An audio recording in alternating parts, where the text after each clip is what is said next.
পাত্রকে দেখেই চমকে উঠলাম আমি। ইস, একে আমি বিয়ে করব? মাথার সামনের দিকের চুল পাতলা হয়ে এসেছে এখনই, বছর খানেকের মধ্যে টাক পড়ে যাবে। ছেলে হিসেবে হাইটটাও তেমন একটা নয়, কেমন যেন বোকা বোকা দেখতে। ভালো মাইনে পায় বলে একে আমায় বিয়ে করতে হবে? কোনো মানে হয়? বরং পাশে যে ছেলেটি বসে আছে দেখতে বেশ ভালো, আমার সাথে খুব মানাবে। আমার কথা শুনে মা ধমকে বলল, মেয়েদের এসব কথা বলতে আছে? তোর বাবাকেও কি আমার প্রথমে পছন্দ ছিল? 20 বছর সংসার করছি, পরে সব ঠিক হয়ে যাবে রে মা। তখন দেখবি বরকে ছেড়ে মায়ের কাছে আসতে চাইছিস না। আমার মায়ের কথাটা শুনে অবাক লাগলো। পরে সব কিছু কীভাবে ঠিক হবে ঠিক বুঝলাম না। আমি রাস্তায় বেরোলে সবাই দুবার তাকিয়ে দেখত, এতটাই সুন্দরী ছিলাম আমি। রূপের অহংকার ছিল আমার, কেনই বা থাকবে না?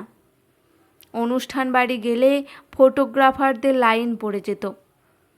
অনেকে মডেলিংয়ের অফারও দিয়েছিল, কিন্তু বাবার আপত্তি ছিল বলে করতে পারিনি। সুন্দরী ছিলাম বলে অনেকে হিংসে করতো আমায়, ছেলেরা বিরক্ত করতো খুব, কিন্তু আমি সেভাবে কোনোদিন কাউকে পাত্তা দিইনি। মনে মনে ভাবতাম এদের থেকে ঢের ভালো বর হবে আমার। যখন বিয়ের পর দুজনে একসাথে বেরোবো সবাই তাকিয়ে দেখবে, কিন্তু তেমন কিছুই হলো না আমার সাথে। বিয়ের দিন পাড়া প্রতিবেশীরা ফিসফিসিয়ে বলেছিল, কম তো দেমাগ ছিল না, শেষে কিনা এই বর। কথাগুলো শুনে কান গরম হয়ে যাচ্ছিল আমার। নিম্ন মধ্যবিত্ত ঘরের মেয়ে ছিলাম বলে চাইলেই সব কিছু পাইনি। এবার উচ্চ মধ্যবিত্তর ঘরে যাচ্ছি, এইটুকুই যা ভরসা ছিল। অনেকের মতো আমিও অপছন্দের সংসার শুরু করলাম। আমার স্বামী দিব্য ভালো করেই বুঝতো, সব দিক থেকেই ও আমার পাশে বেমানান, তাই আমাকে সবসময় খুশি রাখার যথাসম্ভব চেষ্টা করত। কোনো কিছু আবদার করলে যেখানে থেকে পারত এনে হাজির করত। রাস্তায় একসাথে বেরোলে আমার পেছনে হাঁটত, তবে রাস্তা পার হওয়ার সময় শক্ত করে আমার হাতটা চেপে ধরত। তখন বুঝতাম মানুষটা আমায় ভালোবাসে, আমার কথা ভাবে, কিন্তু আমি কখনোই ওকে ভালোবাসতে পারিনি। ওই সব কিছু লোক দেখানো ছিল, হয়তো সেটা দিব্যও বুঝতো, তাই কখনো ভালোবাসার দাবি করেনি। হঠাৎই একদিন আমাদের বাড়ি দিব্যর বন্ধু ইন্দ্র এলো। ওই যাকে আমি সম্বন্ধ দেখার দিন দিব্যর পাশে বসে থাকতে দেখেছিলাম। সুপুরুষ হয়তো একেই বলে। সামনে এসে দাঁড়ালে চোখ ফেরানোর উপায় ছিল না। ইন্দ্র আমাকে বলতো, আচ্ছা সর্বরী, তুমি কখনো কারো প্রেমে পড়নি? এটা ভেবে সত্যিই আমার অবাক লাগে। আমি হেসে বলতাম, তখন তুমি থাকলে নিশ্চয়ই তোমার প্রেমে পড়তাম। ইন্দ্র আফসোস করে বলতো, ইস, কেন যে তখন ছিলাম না। চাকরির ইন্টারভিউ দেবে বলে ইন্দ্র মাসখানেক আমাদের বাড়ি ছিল। তখন খুব স্বাভাবিকভাবেই আমি ওর প্রেমে পড়লাম। ঘন্টার পর ঘন্টা ছাদে গল্প করতাম আমরা। আমার বেমানান স্বামীকে আমি প্রায় ভুলতেই বসেছিলাম। ইন্দ্র বলল, চাকরি পেয়ে গেলেই আমরা বিয়ে করব। আমি জানতাম ডিভোর্স চাইলে দিব্য কোনো রকম ঝামেলা করবে না, কারণ ও ভালো করেই বুঝতো আমি ইন্দ্রকে কতটা পছন্দ করি। চাকরি পেয়ে গেল ইন্দ্র, চলেও গেল। তখন খুব একা লাগতো আমার। আবার সে একঘেয়ে জীবন ফিরে গেলাম আমি। আমার বিরক্তিগুলো দিব্যর ওপর উগরে দিতাম। ও চুপ করে সব শুনতো।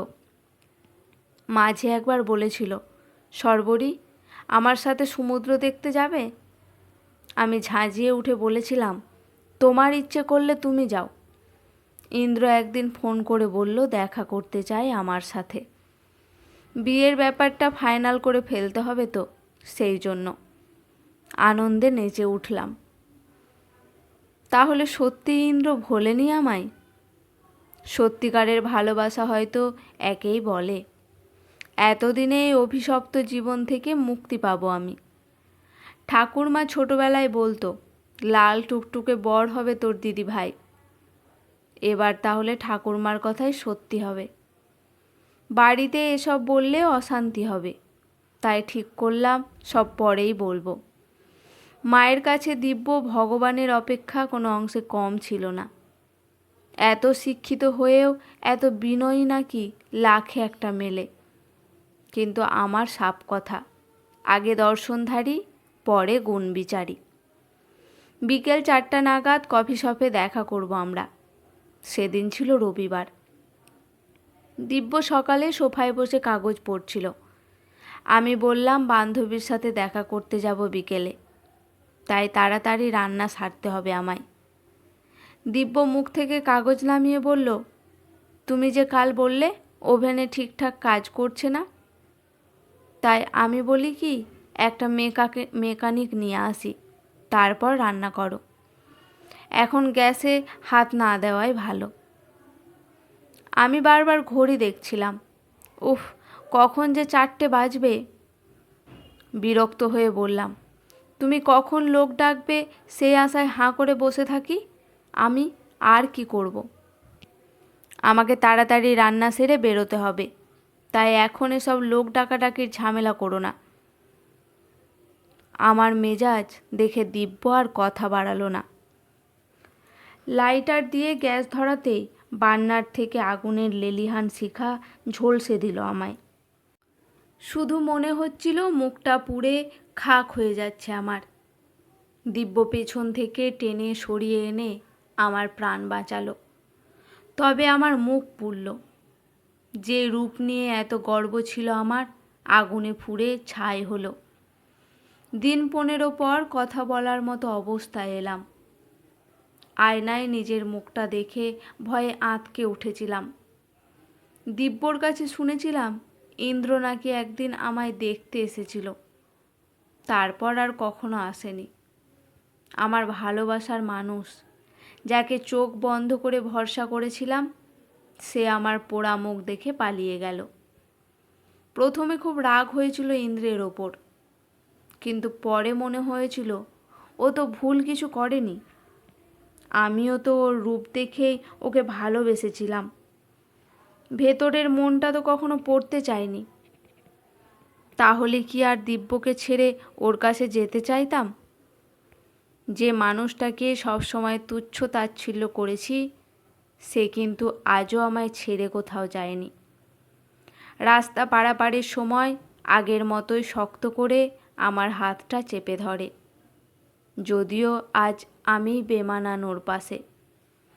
তবে ভগবানকে ধন্যবাদ জানাই এই বলে যে ভাগ্যিস মুখটা পুড়িয়ে রূপের দম্ভ চূর্ণ বিচূর্ণ করেছিলে ঠাকুর।